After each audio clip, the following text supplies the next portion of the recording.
Bonjour l'élite, je vous retrouve pour une vidéo d'introduction, ma foi, sur les cours de boxe. Hein. Vous savez que une à deux fois par semaine, j'organise sur Paris, hein, surtout autour du Jardin du Luxembourg, une rencontre entre abonnés pour boxer. Et l'idée, c'est qu'en fait, chaque fois, je vous donne un peu des conseils. Et là, je vais donner tous ces conseils dans une série d'une vingtaine de vidéos. On va aller à l'essentiel, voir un peu tout ce que je connais en boxe. Comme ça, vous saurez tout. Je vais donner les conseils un peu, voilà, dire de quelle vidéo je me suis inspiré, ce qu'on m'a dit en cours. Comme ça, on sera au même niveau d'information. On n'aura plus besoin de revoir ces basiques pour les nouveaux arrivants, etc. On sera tous sur le même niveau de connaissance et on pourra directement s'entraîner sur des exercices en connaissant les basiques. Donc cette première vidéo, on va revoir l'ensemble des 22 thèmes, enfin pour l'instant j'ai identifié 22 thèmes qu'on va voir pendant toutes ces vidéos. Donc je vais vous les présenter juste en quelques secondes chacune pour que en une seule vidéo vous sachiez déjà tout ce qu'on va voir, en fait voilà, vraiment tous les principes de la boxe et boxe anglaise, hein, bien sûr. Donc voilà, si vous êtes nouveau, que vous découvrez la chaîne ou les vidéos par cette vidéo, eh bien bienvenue à vous. Écoutez, vous pouvez rester, on va voir des trucs un peu basiques en boxe, c'est sympa. Et si ma foi vous venez spécialement pour ces séances, hein, qui sont gratuites, et c'est pas des cours, hein, c'est plus des sessions, hein, parfois on dit cours de boxe mais c'est pas des cours, je suis pas un professeur ou autre, et bien ma foi enjaillez-vous puisqu'on est à la source même. Donc je sors mon petit tableau Excel où j'ai marqué ça. Ok, donc allez, là je vous détaille les thèmes un par un pour voir donc un peu ce qu'on verra. Première session, qu'est-ce qu'on va voir? On va voir la garde. Effectivement, la garde, donc c'est comment mettre ses bras devant son corps pour se protéger, ma foi, des assauts des assaillants. Eh bien, il y en a trois principales. Hein. Je pense que la garde classique, c'est celle-ci. Donc, garde classique, qui dit garde dit position de garde. Donc, écartement des jambes et équivalent à l'écartement des épaules. Si vous êtes droitier, donc votre bras avec lequel vous vous branlez, c'est celui-ci, vous mettez la jambe gauche devant et inversement, n'est-ce pas? Si vous vous faites pleurer le poireau avec le bras gauche, vous mettez la bras droite devant. Merde. Donc vous vous mettez comme ça, pareil, bras avant devant. Pourquoi? Le bras avant va être plus léger et moins fort que le bras arrière. Donc il pourra être envoyé, comme il est devant, il pourra être envoyé plus rapidement que l'autre, alors que l'arrière, qui aura plus de force, lui, eh bien, vous le réserverez à des occasions un peu plus spéciales pour percuter de manière plus sèche. Hein. Donc bref, vous rentrez comme ça, donc la garde basique va être à peu près au niveau des pommettes, d'avoir les gants à peu près au niveau des pommettes. Il y en a qui les mettent un peu plus haut, il y en a qui les mettent un peu plus bas, mais en général on va être là. On va avoir des bras plutôt resserrés le long du corps. Si vous avez trop d'ouverture, coup au corps, vous allez être séché. Trop serré, on verra, trop serré, ça peut exister. Et en gros, la garde de base sera comme ça, vous pouvez sautiller et tout. Si le mec il fait un petit coup rapide au corps, tac, vous voyez, bouger. Si vous faites des trucs, tac, tac, vous avez vos bras proches.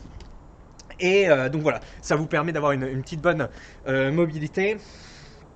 Et attendez, il y a un truc qui me traversait l'esprit là. Je sais plus. Bref, vous mettez comme ça, c'est la garde basique. Je crois qu'il y avait un autre truc à dire, mais bon, c'est pas grave. Effectivement, plus vous vous rapprochez d'une personne, plus vous allez être proche, plus les coups vont venir, et donc plus vous allez devoir être ramassé et être sous votre garde comme ça, tac, tac, tac. Les mouvements seront rapides pour vous protéger, n'est-ce pas? Ça, c'est ce qu'on voit. Maintenant, deuxième garde principale, ça va être donc celle de Mayweather, hein, la fameuse garde philadelphienne, hein, que j'utilise rarement. Alors, bon, bref, vous verrez. Hein, normalement, on commence tous comme ça, puis après, il y en a qui développent des affinités. Donc, bref, on se mettra comme ça. On voit plus ce détail. De toute façon, je la connais pas. Et voilà, peut-être que vous voyez un peu parfois. Et puis, la troisième garde, c'est plutôt celle de Mike Tyson ou de Hippo, hein, du régime no Hippo. Donc, c'est la peekaboo. Donc, je sais pas comment on dit en français. En gros, on va plutôt attaquer en se projetant plus rapidement comme ça, en faisant des ondulations et tac, en attaquant. Moi j'aime pas mal ce style, je sais pas, j'aime bien, bref. Et donc alors que la garde on était comme ça, là on va être plutôt rentré, alors qu'on est toujours de 3/4 farce, là on va être plutôt, vous voyez, plus de face, et on se protège comme ça, au niveau des pommettes.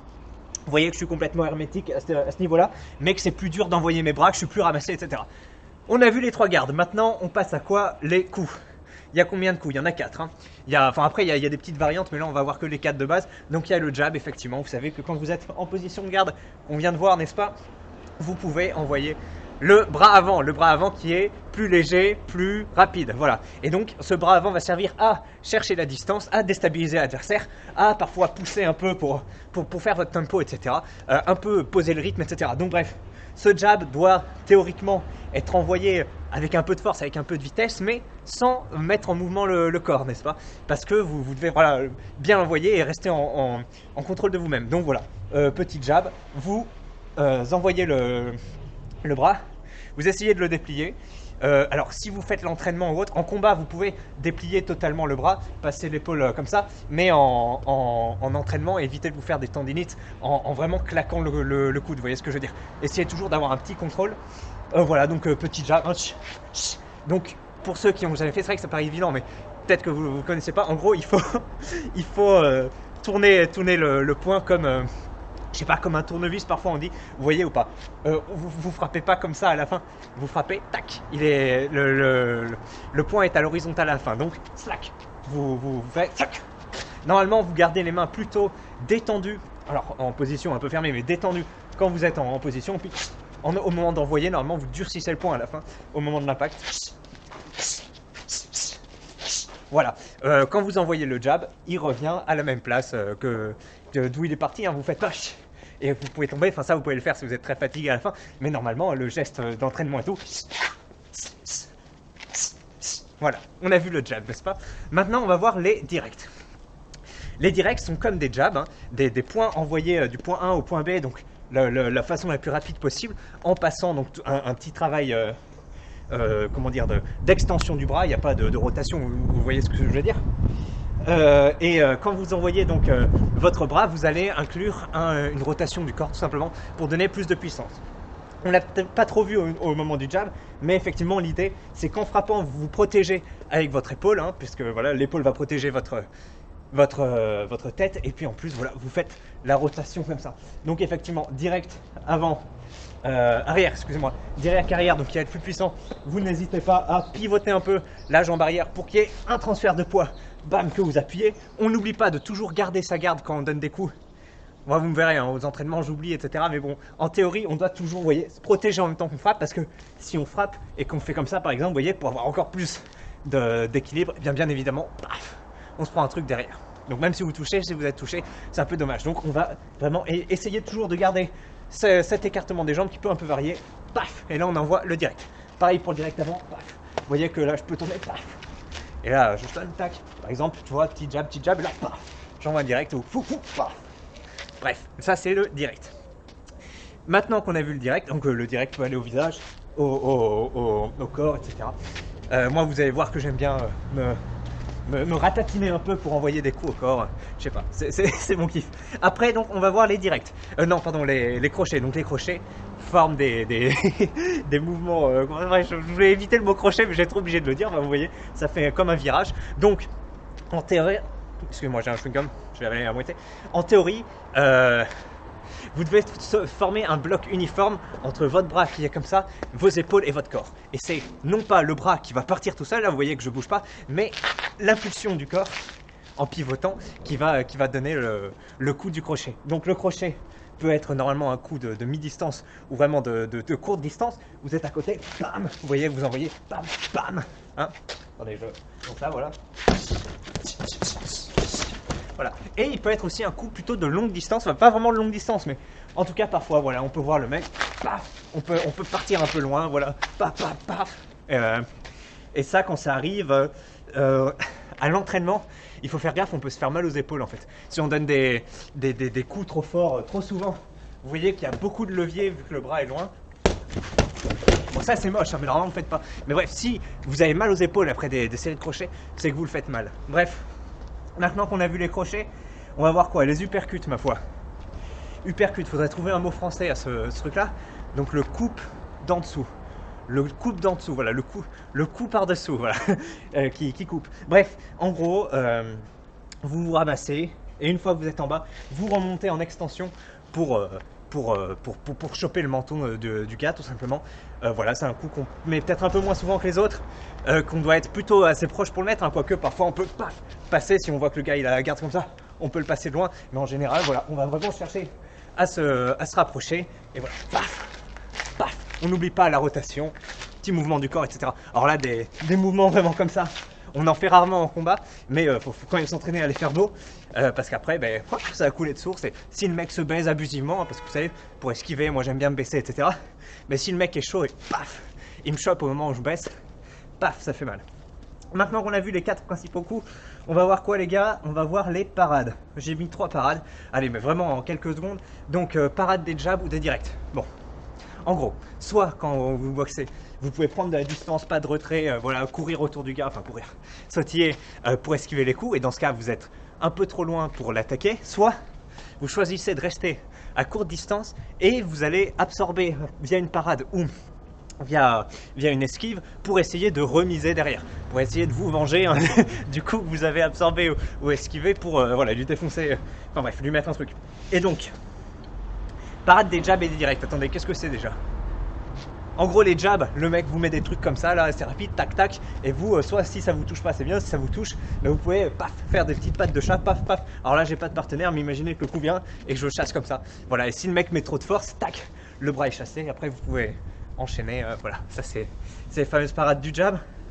Parade de direct, qu'est-ce que c'est? Je crois que parade de direct, c'est juste que vous remontez un peu le bras, ma foi, vous le collez. Donc un mec vous met un direct dans le ventre, tac, vous resserrez le bras, paf, paf, paf, paf, paf. Vous voyez, ça c'est des parades de direct. C'est juste en fait adapter sa garde au point d'impact. Ensuite, qu'est-ce qu'on a? Parade de crochet. Effectivement, la parade de crochet, elle est sympa. Donc, comme je vous l'ai dit, c'est un point plutôt à courte distance ou autre. Et là, vraiment, c'est des exercices, moi j'adore ça. Quand on se met à courte distance et que là, on doit travailler les parades. Genre, il y en a un qui peut pas attaquer et l'autre qui doit que attaquer. Et là, vous allez voir vraiment que quand on est au corps à corps et on sent en fait au mouvement du bassin, etc. On sent avant que le coup vienne d'où va venir le coup. Et là, du coup, on va se mettre, enfin, une fois qu'on a appris, on va coller. Voilà. Sa main comme ça. En plus, moi j'aime bien ces gants de Mios. Ils me donnent l'impression d'être vraiment carré, etc. J'ai vraiment l'impression d'être porté une espèce de bouclier. Voilà, comme si vous avez un bouclier et vous ramenez votre coup là. Donc, si c'est un crochet au corps, vous restez près du corps, vous protégez la tête. Et si c'est la tête, hop, vous remontez un peu de manière à ce que ça forme un total bouclier et que le crochet vienne s'encastrer là-dedans. Voilà, c'est plutôt pas mal ces trucs. Donc vous êtes là, tac, tac, enfin, paf, paf. Voilà pour les parades. Maintenant, parade du percute. Ah oui, mais c'est en gros. Alors, parfois dans le manga Hippo, ils font des trucs comme ça, mais on m'a jamais appris à faire ça et j'ai jamais trop vu de parade comme ça. Mais bon, peut-être que si vous le voyez une fois, c'est qu'il y a des gens qui y pensent. Bref, parfois on peut faire comme ça, mais j'ai jamais vu. Sinon, en règle générale, donc le mec va faire un uppercut et vous êtes là. Et alors, comment on va parer ce coup qui vient d'en bas? Eh bien, on va pas vraiment le parer, on va plus se dévier. On va faire, vous voyez, comme ça, paf. On va mettre en branle un peu son bassin et faire une protection avec son coude, tac, pour faire dévier le coup qui va du coup partir là-bas. Vous voyez, tac, tac, tac. Voilà, ça c'est la parade uppercut. En plus, comme vous êtes protégé au visage, même si vous loupez sur la déviation, au moins ça fait paf. Vous voyez, ça va s'encastrer là et il va pas vous choper le menton qui est vraiment la chose à attraper. On a vu les parades, c'est bon. Maintenant, on va voir en vitesse les 3 esquives. Comme je vous ai dit, un principe des esquives et des parades, c'est de rester à distance pour remiser derrière. Donc, première esquive, le retrait du buste. Je vous envoie vers les vidéos de Boxing Academy France. Il a fait des excellentes vidéos avec un champion de France voilà, pour expliquer, donc c'est très bien. La première, donc voilà, retrait du buste, c'est face à un jab, ou plutôt face à un direct. On va tout simplement prendre un peu de distance, en forçant un peu sur les lombaires, hop, comme ça, et après revenir, hop, hop, voilà, hop, hop, hop, voilà. Donc on fera des entraînements, retrait du buste, hein. On va mettre des petits coups un peu au ralenti, et l'autre doit prendre de la distance et enchaîner derrière. Voilà. Faut pas partir trop loin, faut gérer tout ce qui est timing, etc. Tempo plutôt. Bref. Ensuite, esquive 2, latéral. Attendez, latéral c'est quoi? C'est ça, mais donc c'est sur des directs aussi. Bah alors, ouais, bah écoutez, les deux sont sur des directs alors. Bref, l'esquive latérale, donc c'est effectivement quand quelqu'un va vous prendre un direct, vous allez prendre le parti de vous rapprocher de lui alors qu'il vous envoie un coup. Et là, vraiment de repartir comme ça. Donc voilà, l'esquive latérale, c'est quand on voit quelqu'un qui fait des mouvements de tête comme ça, slack, slack. Donc faut pas trop exagérer. C'est une manière en fait, voilà, de mettre son épaule, soit on dit ouais, à peu près l'épaule au niveau du genou quand on esquive vers l'avant, enfin vers la jambe avant, et l'épaule au milieu des deux jambes quand on esquive vers l'arrière. Voilà, ça c'est pour... Ouais, imaginez qu'il y a un mec en face de moi là qui me fait un truc, je fais oh, bam, et là je l'envoie derrière. Maintenant l'esquive rotative, hein, celle que j'aime bien faire quand je m'entraîne. Vous pouvez voir, hein, j'ai pas mal de vidéos qui s'appellent entraînement bob libre. Je vais vous expliquer un peu après les entraînements bob libre. Bref, En gros, voilà, imaginez que le mec là vient vous mettre un crochet, et bien vous allez absorber en faisant une espèce de U, et derrière enchaîner. Voilà, donc un côté. Voilà, c'est comme ça.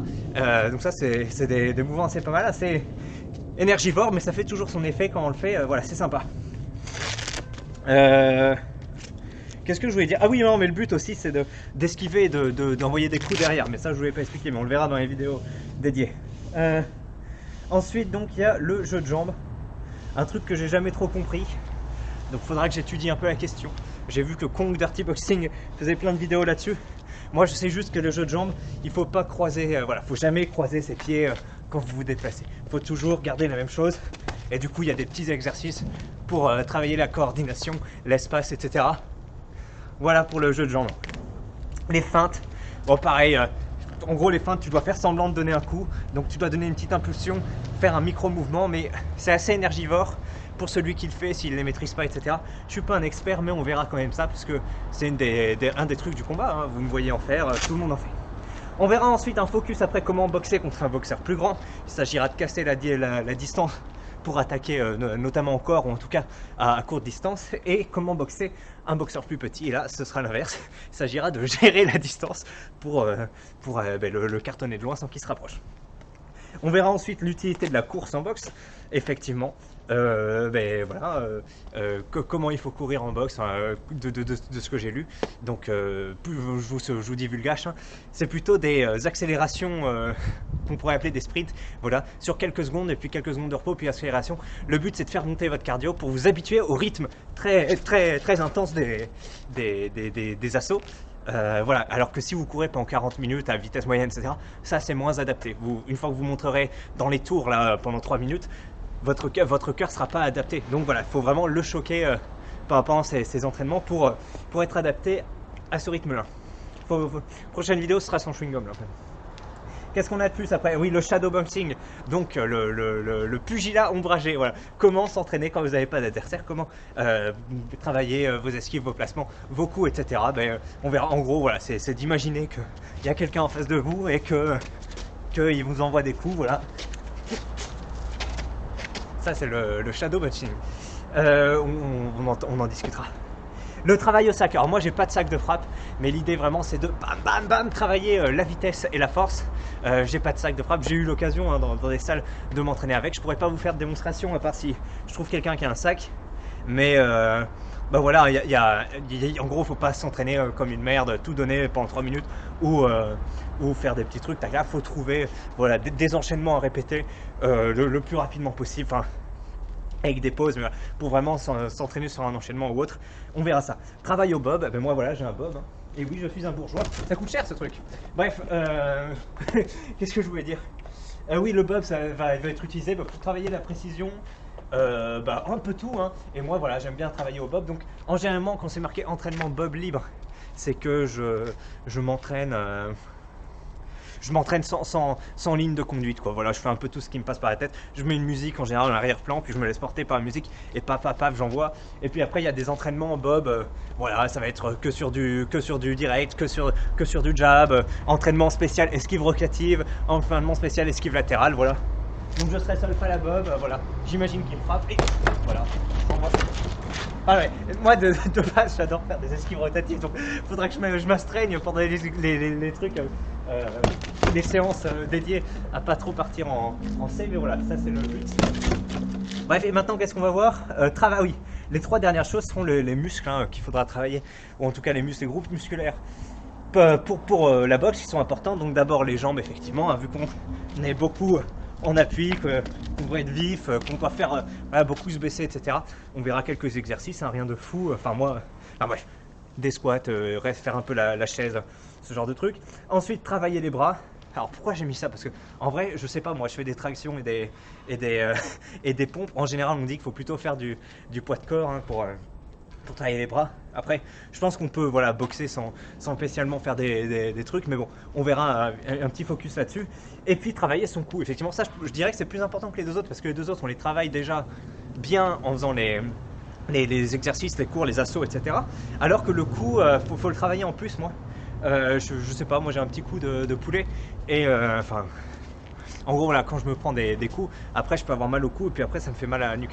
Donc parfois, ouais, si je fais des séances un peu trop appuyées, après j'ai mal à la tête pendant 2-3 jours, hein. Vraiment, c'est assez chiant. Et en fait, depuis que je fais ces exercices de coups, donc je vous montrerai lesquels c'est, hein, j'ai beaucoup moins mal en fait. Même si je me fais un peu cartoucher, j'ai beaucoup moins mal. Et donc voilà, en plus, j'imagine que ça aide un peu à faire des esquives un peu de la tête, etc. Donc ma foi, tout ça est chouette. La vidéo a duré combien de temps, mes amis? Je sais pas, vous êtes prêts? Je vais avoir une surprise. Allez, moi je pars sur 12 minutes 30. 20 minutes, eh ben, dis donc que j'avais fortement sous-estimé le temps qu'on avait passé ensemble. Ben ma foi, c'était... Ah, il y a mon chat là. Ouais. On a terminé pour cette vidéo, donc c'était sympathique. Mais on se retrouve le mercredi et enfin mercredi ça dépend. En tout cas, on se retrouve les samedis à 15h au Jardin du Luxembourg pour s'entraîner. N'hésitez pas à vous inscrire, à le dire déjà en commentaire. Faut dire en commentaire là, oui, oui, je veux venir, etc. Et puis surtout, faut rejoindre le Discord parce qu'après dans le Discord, comme ça, on peut se changer les jours s'il pleut, etc. Et on peut communiquer, faire des blagues ou autre. Donc, il faut rejoindre le Discord, la section Fight Club du Discord. Rejoignez-le. Il y a le code dans le truc là, la description. Et puis voilà, tout est bien. Est-ce que tout est bien qui finit bien? Oui. Ben, on se retrouvera pour une autre vidéo, ma foi. Et puis j'espère dans la vraie vie pour une petite session. Allez, salut! Et bonne journée ou soirée ou autre. Ciao.